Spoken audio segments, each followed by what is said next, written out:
You are a cosmic being. You are made of every single vibrational frequency that exists. And your job here on Earth is to develop your ability to perceive that and to receive the cosmic information, the universal intelligence that is trying to bombard your system every millisecond. And in doing so, that process is going to allow you to heal. It's going to allow you to awaken. It is going to allow you to be the being that you came here to be. The degree to which we were allowing ourselves to breathe and to simply be, it would enhance the amount of light that could come through this system and ultimately land in this destination that we would reference as the third dimension, as this physical realm that we are operating in. This is who we are. This is all we are, and it is magnificent. We, as consciousness, traverse that system and land here, and we forget. We forget that that's what it's all about, because the landing, the compression into the physical dimension is a little intense to maintain the vibratory frequency of those elevated states. But our job is to come in here and pierce ourselves into the density and return to remembering the truth of who we are, so that we can light up the density simply by being here, simply by remembering. And the busier we get at doing to try to accomplish or achieve or fit in or belong or do or prove or affect something, the more we squeeze down and compress down our ability to do that, our ability to allow happen what is intended to be happening just by our presence here. By doing less busyness, we are able to allow this flow to occur. Yes, what happens is a transmission. What happens is an activation of you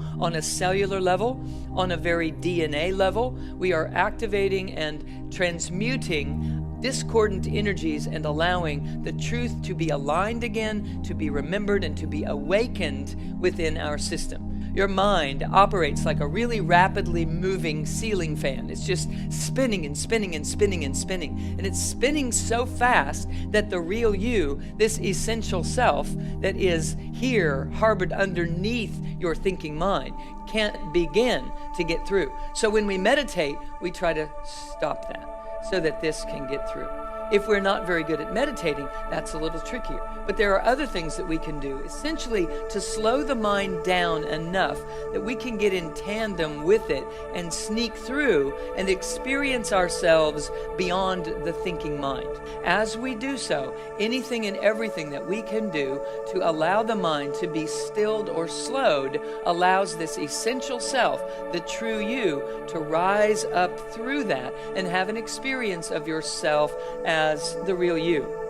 There are 11 billion bits of information that are bombarding your energy field every millisecond. 11 billion bits of information that are bombarding you every millisecond. Now, your mind can only handle like 11 of those, and only one and a half at a time.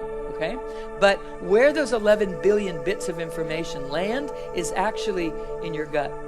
So when you make a decision based on your gut feelings, you're making a decision based on billions of times more information than your analytical mind is trying to process. We need to become more able to sense and to perceive and to feel those 11 billion bits of information that are coming in.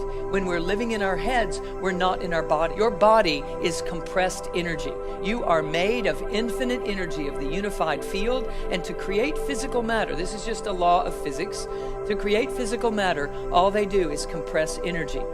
Physical matter is compressed energy. So when you are in a body, you have compressed yourself into this state, into this dimension. To get here, it's a compressive force.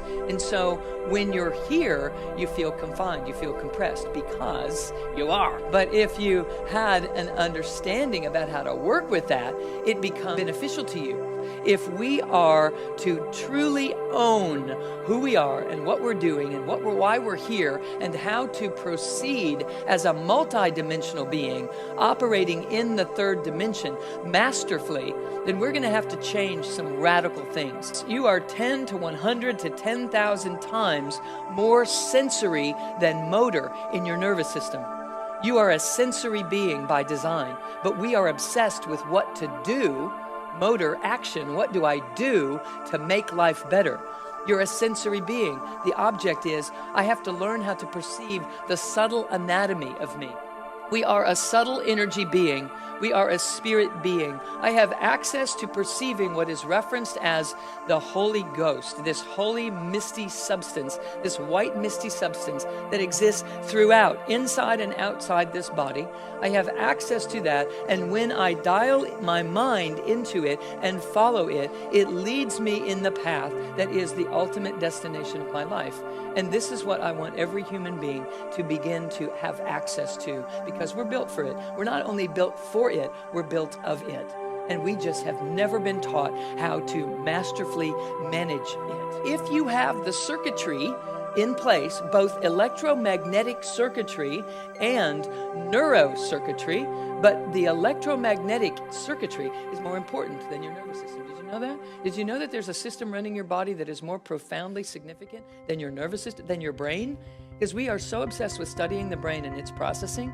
The electromagnetic energy system, the system that you truly are, the electromagnetic energy system built the nervous system in the developing embryo. Okay, think about it. So it not only built it, it controls it, it manages it, it gives it instructions. The nervous system is constantly responding to that. Those little messages that the antennas on the surface of your cell, you know what they're picking up? They're picking up electromagnetic energy waveforms. That's what they're picking up. It's you. It's the real you. It's that invisible you, the spirit self, the higher self, the one that got thrown under the bus. The real you. And your mind has been clueless. You've got this. All you have to do is come home to yourself. All you have to do is drop inside your body, learn to breathe in your belly, learn to hook up circuitry so that this system can operate the way that it was designed to. Interestingly, the indigenous peoples lived this way. But we became more advanced. We want to put our advancements together with our indigenous truth. And when we put them together, everything begins to make sense. We begin to roll in a very different way. The soul speaks to the body, and the body speaks to the mind, and the mind doesn't listen. And that's where we're at. There are parts of you that aren't ready to elevate because the circuits aren't in place to feel a stabilized sense of self. It gets too wobbly and you get freaked out, so you back off a little bit. So what we have to do is learn that everything is energy. It's energy. It's not story. It's energy. It's just energy. It's not drama. It's just energy. It's not pain. It's just energy. It's not that you're left behind. It's just an energy that you're feeling. It's not that you're angry. You're feeling an energy. It's not that you're afraid. It's a certain vibration. And we have to learn how to create an environment where unity consciousness exists, where you are not prejudiced against any vibration that passes through your system, because all of them are required for you to awaken. The physical body is a reflection of what's going on with the energy flow through your body. If you have a hitch in your get along, or you have a crick in your neck, or you have migraine head, there's a reason for it. It's because the energy is not flowing through your system the way that it is supposed to in that area. And so your body is compensating for that, and it's making do. And you can change how the energy is flowing through your body. You can learn to build the circuitry. So we have a prejudice against certain energies, and we like other energies. And this is causing a huge problem in our culture. Because if we could just start to look at it as energy instead of good ones and bad ones, good emotions, bad emotions, good thoughts, bad thoughts, negative thoughts, positive thoughts. If we would stop that and lay it down and just be all embracing of all of us, then we would start to model, first of all, for the universe what unity consciousness actually is. And if we would do that, what comes next is we heal. What comes next after that is we heal each other. We heal because of each other. We show each other how to do this. So think about it this way. Anger, fear, depression, sadness, angst, worry, guilt, shame, those are great ones. These are awesome energies because they are grounding energies. They're anchoring energies. They're heavy. Yeah, they're heavy. But you know what? If you had a way of connecting those to all of your experiences, your energies, your emotional states of elation and bliss and love and joy, these are high frequency energies. And these low frequency energies of shame, guilt, fear, depression, grief, these are just anchoring energies. These energies, when embraced, allow you to root. When you can come present to those energies, your roots go deeper. When your roots go deeper, you can have these experiences. But what's happening is we try to escape 50% of the human experience and expect to be whole. It will never happen. Where even holistic healthcare practitioners were trying to get identified by the allopathic approach that is a totally opposite direction, a mechanistic approach. It will never work. You will never find the cure because these diseases are the cure. The diseases are an outpicturing showing you that you're not embracing your wholeness. And if you were embracing your wholeness, the condition would go away. But we name it, and then we think it's a thing that we have to fight against. We created it by naming it. Don't name it, just feel it.